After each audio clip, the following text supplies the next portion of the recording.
experience is better than teachings when it comes to selling Pokemon cards. Thank you, Lord Jesus, for the parable of talents. If you have a second, have a look at the parable of talents taught by Jesus. PokeManNZ here, another week, another weekly recap. Selling Pokemon cards is something to be experienced. Patience, experience, resilience, leverage, network and reputability are all things you can gain from becoming a Pokemon card seller. I've bought cards that haven't sold for a long period of time, but after a while, the right buyer comes along. Often in my short time of selling Pokemon cards, I have stressed at the fact that I've had a card for so long, and I've backed myself into corners where I think it's a wiser decision to sell the card rather than holding it and not being panicked.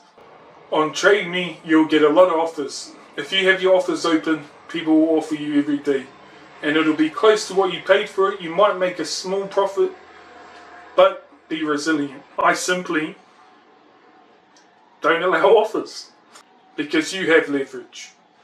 It's a business term which basically means you have something that they want, so ultimately that works in your favor. As a seller of cards, you meet a lot of people, whether it's via sales, or whether it's via buys, or whether it's via card shows. And the networking possibilities, especially in New Zealand, knowing that it's very niche at the moment, but the rapid rate and growth is exponential, you have a chance to get in when it's kind of early. I thought my collection was getting big, but the bigger my collection gets, the more I realise I'm in a deep pool of very big collections even here in New Zealand. So being in a network with people that have bigger collections than yourself is actually a positive thing, because it's not about how much they have, it's what they can do for you. People often talk on YouTube or open packs and list the price of their cards and what it's worth. You'll see them pull a chase card out of the set and a big number like 600 New Zealand dollars will pop up on your screen. Being a card seller, you get this thing called reputability. And if you're not a reputable seller or you don't sell much cards, then how do you think somebody's going to pay you $600 for a card when they don't know whether or not you are legit or have even sold cards before, whether or not they're going to receive that card, whether it's fake or real? Maybe start by listing your small cards and slowly build up your reputability so that you too can sell your biggest cards at the price that you want for them. Although my collection's small in comparison to some big ass collections, I took a video. Check it out. So yeah, today I wanted to go over my latest pickup. Just take a bit of appreciation for where these cards are looking pretty big. These are all from the Charizard SPC, and I even got a Gym Heroes Japanese Lane's Charizard. Last week I got a Genesect at some point, Bostiff, Crobat.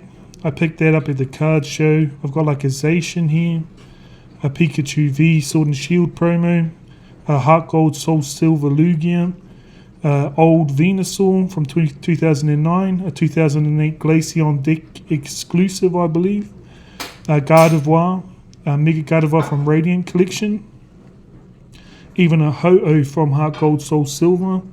This card here is trippy, man. So it's a trainer, it's a reverse holo, and it's worth like $55. That's kind of crazy.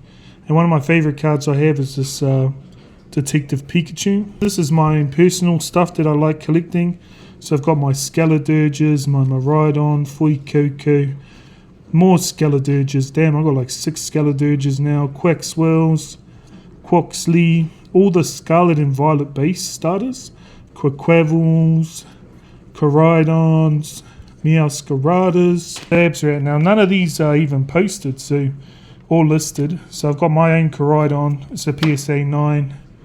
PSA 9 First Edition Recycle, PSA 9 2017 Team Flare Grunt promo, PSA 8 1999 Japanese Gym 2 Giovanni's Machamp, PSA 10 Wigglytuff from Hidden Fates, my own Scaladurge PSA 10, and a Yu Nagaba illustration, Espion. Lastly, which is not in the video, is I picked up a Mew V Alt Art from Fusion Strike in a PSA 10. Now this card is the biggest card I've ever bought that's a single card. Collector has it in a PSA 10 with previous sales all over the week at around $1,200. Now I got this card for an absolute steal, $700. When talking to the seller, he explained to me that he had the card listed and that it wasn't selling at his asking price. He had continued to drop the price all the way down to $750. Now I was scrolling through because the way I work is if I have a lot of money or quite a bit of money on me, then I will aim to get a buy. So when I was scrolling and I saw this Mew V Alt Art listed at $750, I asked myself, this card here looks very good. Doesn't look like a $750 PSA 10. To me it looked like a $1,000 PSA 10. So immediately I went to my collector app. I went to eBay last solds and I had a look at what this card is selling for. And it is selling from anywhere between $1,050 to $1,140. And it's got listings listed at about $1,200 to $1,300. It's arriving in the mail soon. And that card there is one worth holding on to. We have an age-old debate here in New Zealand on our Pokemon group pages regarding PCG versus PSA. It's my take. PCG is a New Zealand-based company where we are able to grade our cards with a much quicker turnaround rate than PSA, with really nice slabs and no upcharge fee if you send them an expensive card and it grades a 10 and is worth over 400 New Zealand dollars. The one thing PCG here in New Zealand needs to work on, I do believe, is advertisement. Yes, we are small, but yes, we are growing rapidly as card collectors here in New Zealand. If PCG could access funds to sponsor and advertise their company and to alleviate that their grading scale isn't the same as PSA's, or that it's easier to get a PSA 10 than a PCG 10, or any worries of the consumer here in New Zealand, would be a great way to start. If they hit up somebody like Mr. Tofu and they sponsored him, or they sponsored a few YouTubers here in New Zealand to back them, then you would see a lot of PCG slabs here in New Zealand being sold at PSA value. So if reputable sellers here in New Zealand backed PCG and PCG backed them, then vendors would be more likely to not only buy people's PCG slabs at what they're worth, but also sell these PCG slabs at what they're worth. Last week's sales summary on Trade Me, I did $1,200 in total sales. And this week so far, creeping up roughly over $1,000 this week so far as well. Last week I did sell 2 bundles, but I shipped to the same person on Facebook. So her and her friend, they both got cards off me and they were shipped out earlier on this week. And that was a purchase of $150 shipped combined. I also picked up a Holo Snorlax Era from Jungle Set.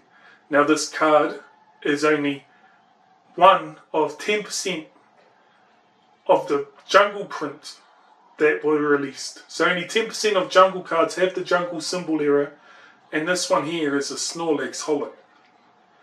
I own this, and I also picked up Blaine's Charizard Japanese from Gym Heroes. So last week I did do a couple of good buys. I bought those cards and I also bought the Mew V. So not a big amount of cards, but a lot of value within the cards. I still have quite a few listings to add to Trade Me. I don't have everything up on Trade Me still, but I'm not in too much of a rush. I got some cool cards to add up. I got my Paldean Fate Shiny still to add, and I've got quite a few $1 reserve cards that are either light played, moderately played, or heavily played to go listed on Trade Me at some point this week.